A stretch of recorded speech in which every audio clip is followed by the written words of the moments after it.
ಎಲ್ಲರಿಗೂ ನಮಸ್ಕಾರ.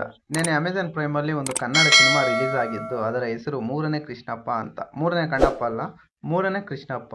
ಈ ಸಿನಿಮಾ ಥಿಯೇಟ್ರಲ್ಲಿ ರಿಲೀಸ್ ಆದಾಗ ಯಾರು ಕೂಡ ಅಷ್ಟೇನು ನೋಡಿಲ್ಲ, ಇನ್ಕ್ಲೂಡ್ ಮೀ. ಈಗ ಅನಿಸುತ್ತೆ ಒಂದು ಒಳ್ಳೆಯ ಸಿನಿಮಾ ಮಿಸ್ ಆದೆ ಅಂತ. ಮುಂಜಾನೆ 3 ಗಂಟೆಗೆ ಎದ್ದು ಕೂತ್ಕೊಂಡು ನಾನು ಈ ಸಿನಿಮಾ ನೋಡಿದೆ, ನನಗಿಷ್ಟ ಆಯಿತು. ಇತ್ತೀಚೆಗೆ ಕನ್ನಡ ಸಿನಿಮಾಗಳು ಚಿತ್ರಮಂದಿರಗಳಿಗಿಂತ OTTಯಲ್ಲಿ ಹೆಚ್ಚು ಸೌಂಡ್ ಮಾಡ್ತಾ ಇವೆ. ದೊಡ್ಡ ಸಿನಿಮಾಗಳಿಗೆ ಪ್ರೇಕ್ಷಕರು ಬರದೇ ಇರೋ ಕಾರಣ ಜೆಟ್ ಸ್ಪೀಡಲ್ಲಿ ಡಿಜಿಟಲ್ ಪ್ಲಾಟ್ಫಾರ್ಮ್ಗೆ ಬರ್ತಾ ಇದ್ದೇವೆ. ಕೆಲವರು ಬಕಪಕ್ಷಿಯಂತೆ OTTಗಾಗಿ ಕಾದು ಕುಳಿತರೆ, ಇನ್ನೂ ಕೆಲವರು ಆನ್ಲೈನ್ಗೆ ಬಂದರೆ ದೇಕ ಬಂದು ನೋಡ್ಕೊಬಿಡ ಅಂತ ಇನ್ನೂ ಕಾಯ್ತಾ ಇರ್ತಾರೆ. ಇನ್ನೂ ಕೆಲವರು ತಮ್ಮ ನೆಚ್ಚಿನ ನಟನ ಸಿನಿಮಾಗೋಸ್ಕರ ಕಾಯ್ತಾ ಇರ್ತಾರೆ. ಇಂಥ ಸಂದರ್ಭದಲ್ಲಿ ಈ ಸಣ್ಣ ಸಿನಿಮಾಗಳ ಕಥೆಯಂತೂ ಗೋವಿಂದ ಗೋವಿಂದ.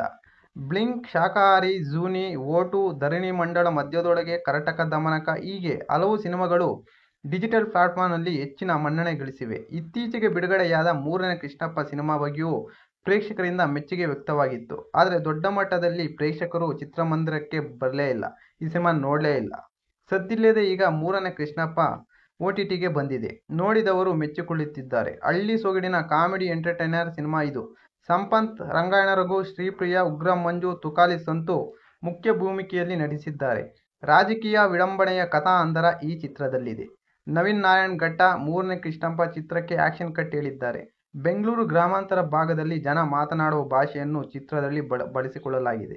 ನಾರಾಯಣಪುರ ಎಂಬ ಹಳ್ಳಿ, ಅಲ್ಲಿನ ಪಂಚಾಯಿತಿ ಅಧ್ಯಕ್ಷ ಆಗಿರುವ ವೀರಣ್ಣ ಅಂದರೆ ರಂಗಾಯಣ ರಘು, ಚುನಾವಣೆ ಹತ್ತಿರವಾಗುತ್ತಿದ್ದಂತೆ ಊರಿನಲ್ಲಿ ದೇವಸ್ಥಾನ ಕಟ್ಟಿಸಿ ಮತಗಳನ್ನು ಸೆಳೆಯುವ ತಂತ್ರ ಮಾಡ್ತಾನೆ. ಆ ದೇವಸ್ಥಾನ ಉದ್ಘಾಟನೆಗೆ ಅತಿಥಿಗಳ ಹುಡುಕಾಟ ಶುರುವಾಗುತ್ತದೆ. ಆದರೆ ಅತಿಥಿಯನ್ನು ಕರೆಸಿ ಕಾರ್ಯಕ್ರಮ ಯಶಸ್ವಿಗೊಳಿಸುವ ಹೊಣೆ ಆ ಊರಿನ ಶಾಲೆ ಶಿಕ್ಷಕ ಕೃಷ್ಣಪ್ಪ ಅಂದರೆ ಸಂಪತ್ ಹೆಗಲೇರುತ್ತೆ. ಆತನ ಹೆಸರು ಮೂರನೇ ಕೃಷ್ಣಪ್ಪ ಅಂತ ಯಾಕೆ ಕರೀತಾರೆ, ಮುಂದೆ ಏನೆಲ್ಲ ನಡೆಯುತ್ತದೆ ಎನ್ನುವುದು ನೀವು ಚಿತ್ರದಲ್ಲೇ ನೋಡಬೇಕು.